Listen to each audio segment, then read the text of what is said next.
суқути ҳавопаймо рӯбарӯ шудан ба ҳодисаҳои хатарнок, гуруснагӣ, ташнагӣ, мубориза барои зинда мондан ва дар охир наҷот баъди 1 моҳу чанд рӯз.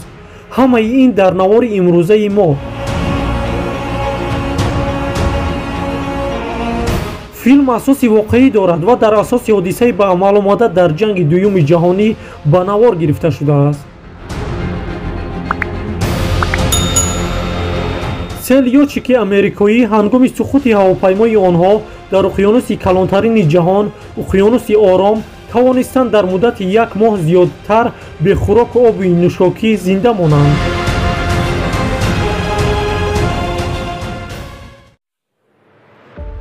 16 январи соли 1942 ҷанги дуюми ҷаҳонӣ дар ҳавопаймои ҷангӣ Гарада Диксон, Томи Пастула ва Ҷин Олдрич буданд. онҳо ҳангоми бозгашт аз сафари хизматӣ нуқтаи фуруд омадани истгоҳашонро муайян кардан натавонистанд. қумандон фармон дод бомбаҳоро ба замин партоянд, то ҳавопаймо каме сабуктар шавад.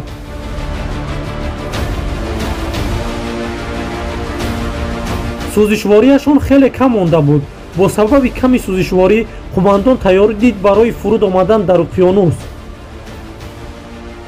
ҳангоми фуруд омадан қумандон ба берун парид ва 2 нафари дигар дар ҳавопаймо монданд. наметавонистанд тасмаи бехатариро кушоянд. оҳиста оҳиста ғарқ мешуданд. билохира дар даруни об тавонистанд тасмаро кушоянд ва худашонро наҷот бидиҳанд. қайиқи резиниро озод карданд, аммо қайиқ бо тарафи пушташ истода буд.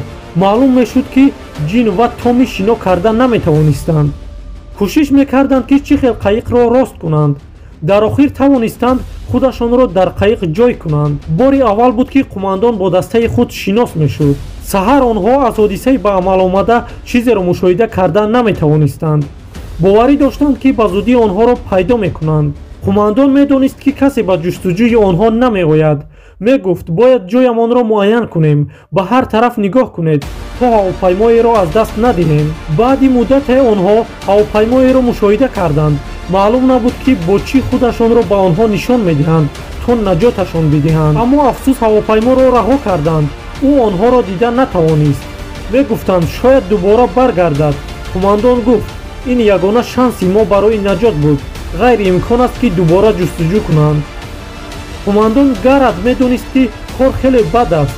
ба ин 2 нафар гуфт акнун ман қумандони шумо дар ин қайиқ мебошам ва ҳар фармоне ки додам онро иҷро мекунед. фармони аввал ин буд: ҷайбҳои худро бубинед, шояд чизе пайдо шавад ки барои зинда мондан кӯмакамон кунад. онҳо як мешок барои об, амбур, ресмон ва як тапонча доштанд. қумандон фармон дод пойафзолҳои худро ба об партоянд, то қайиқ тоза бимонад ва ба хулосае омад ки аз худашро намепартояд ва яке онҳоро дар ин ҳодиса гунаҳгор мекард. Томи ва Ҷин бисёри вақташонро бо гап задан мегузарониданд ва қумандон дуртар аз онҳо хоб карда буд. ӯ фармон дод дар шаб навбатдорӣ кунанд ва ҳангоми навбатдории худ бисёр ташна буд. хост об бинӯшад, аммо об пур аз намак буд ва қарор дод пешоби худашро бинӯшад. рӯзи дуюм қумандон тахминан ҷояшонро ва ба кадом самт рафтанашонро муайян мекард. Ҷин хост моҳигирӣ кунад, зеро хело гурусна монда буданд. як тирдони тапончаро кушода, пружинашро гирифта чангаки моҳигирӣ сохтанд ва пораи резини сурхро ҳамчун томаи моҳӣ истифода мекарданд. дере нагузашта чизе ба чангак рус монда раҳо шуд. шояд моҳии калоне бошад. Томи мегуфт баъди раҳоӣ аз ин ҷо шояд моро ба медалҳо мукофот диҳанд. қумандон гуфт баъди раҳо шудан моро ба суд кашида гунаҳгор мекунанд ва мегӯянд пули ҳавопаймои ғарқшударо пардохт кунанд. Томи мегӯяд дар ин ҳодиса касе гунаҳгор нест. Ҷини гуфт гунаҳгор ҳаст ва ба сӯи қумандон менигараду ӯро мефаҳмонад. Ҷини аз доштани моҳӣ монда шуда мехост обозӣ кунад ва аз қайиқ ба об парид. қумандон гуфт ин корро дар қайиқ анҷом деҳ, шояд он ҷо наҳанг бошад. Ҷини инро шунида зудтар худро ба қайиқ мерасонад. дар рӯзи дигар онҳо фикр карда мегуфтанд мо чаро чунин корро интихоб кардем. маълум мешуд Томи механики хуб буд. қумандон гуфт чӣ чизеро ӯ дар ҳавопаймо фаромӯш кард ва ба Томи мегуфт ту гунаҳгорӣ дар ин кор ва бо хатои ту ин кор шуд. рӯзи дигар Томи қариб ки оби пур аз намакро бинӯшад агар қумандон намебуд. аллакай 5 рӯз гузашт. ба худашон савол мекарданд чаро мо дар ин рӯзҳо аз беобӣ намурдем. қумандон гуфт мемирем агар ҳаракат накунему пешоби худамонро нахӯрем. ногаҳон қумандон ба хотир овард ки дар ҷайбаш қаламе дошт.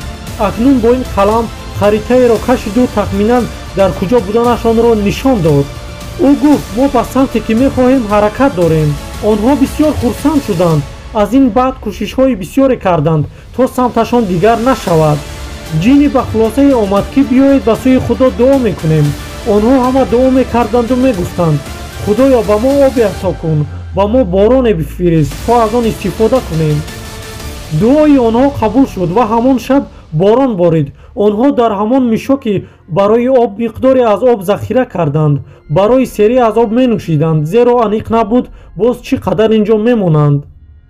ҷинни як ҳафта боз мехост моҳиро дорад, аммо ягон натиҷае надошт. косаи сабраш лабрез шуд ва кордро бароварду ба моҳичаҳое ки дар наздикии қаиқ буд мезад. қумандон гуфт кордро як тараф монд, шояд ногаҳон ба қаиқ зада сурох кунад. ӯро гӯш намекунад ва корашро давом медиҳад. корд ба чизе бархӯрд. ҷинни гуфт қаиқро сурох кардам, аммо хушбахтона ин қаиқ набудааст ва корд ба пушти наҳанг зада даромадааст. тони дарҳол наҳангро дошта он наҳангро хӯроки худ карданд. қаиқ пур аз хун шуда буд ва қумандон онро ба берун холӣ мекард. ин кори онҳо сабаб шуд ки дар бӯи хун наҳангҳои зиёде онҳоро иҳота карданд. шаб ҷинни бедор шуд, хост дасту рӯяшро шӯяд. фаромӯш карда буд ки дар об чӣ шино мекунад. кадом наҳанге хост ӯро тӯъмаи худаш кунад. дасташ осеб дид, хушбахтона раҳо шуд. тони гуфт бо ин ҳол моро чӣ ном мебаранд? қумандон гуфт гумшудаи дар баҳр. оби нӯшокии онҳо боз тамом шуд. якчанд рӯзи дигар гузашт. тони хеле аҷиб ба тапончааш менигарист. ҷинни хост тапончаро гирад, на ба хотири ин ки ӯ худкушӣ накунад, балки ӯ паррандаеро ки дар паҳлӯи қумандон нишаста буд мепаронад.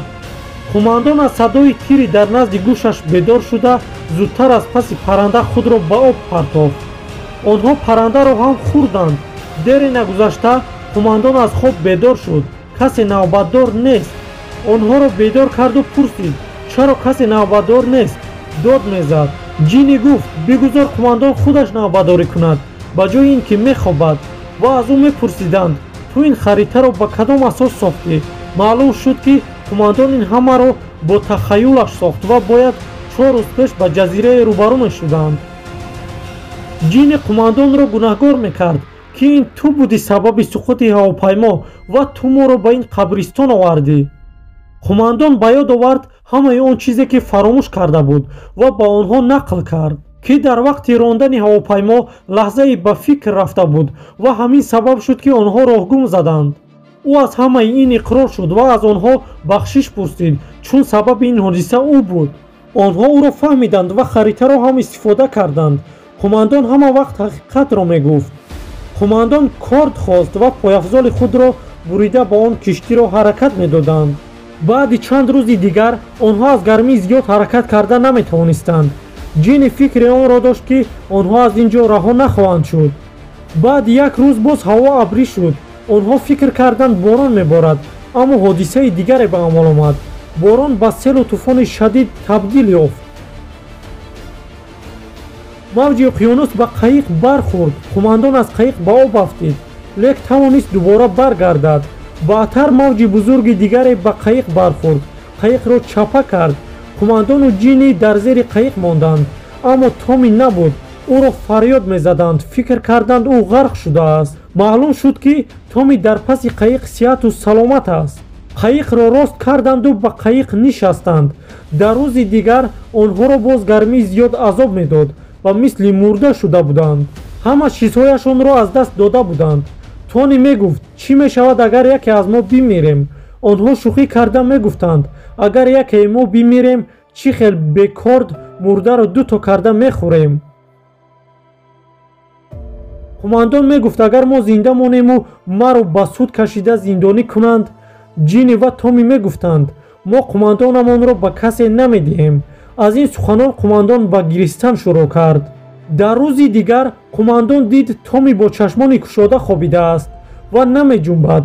фикр карданд Томи ҳалок шудааст. баъди чанд лаҳза ӯ чашмонашро ҷунбонд. ӯ ҳоло зинда буд. ногаҳон ҷинни дар дурӣ як чизи сабзеро мушоҳида кард. дигарон мегуфтанд ин ҷазира аст. хурсандии онҳо канор надошт. кӯшиши зиёд мекарданд то зудтар ба ҷазира раванд. мавҷи уқёнус онҳоро ба соҳил партофт. билохир онҳо дар замин хобида буданд. қумандон нигоҳ мекарду фаҳмид ки ин ҷазираи ҷопонӣ нест ва дар ин ҷо сохтмони на он қадар калон мавҷуд аст. онҳо бархестанду бори охир ба наҷотдиҳандаи худ ба қайиқ менигаристанд ва роҳ мерафтанд.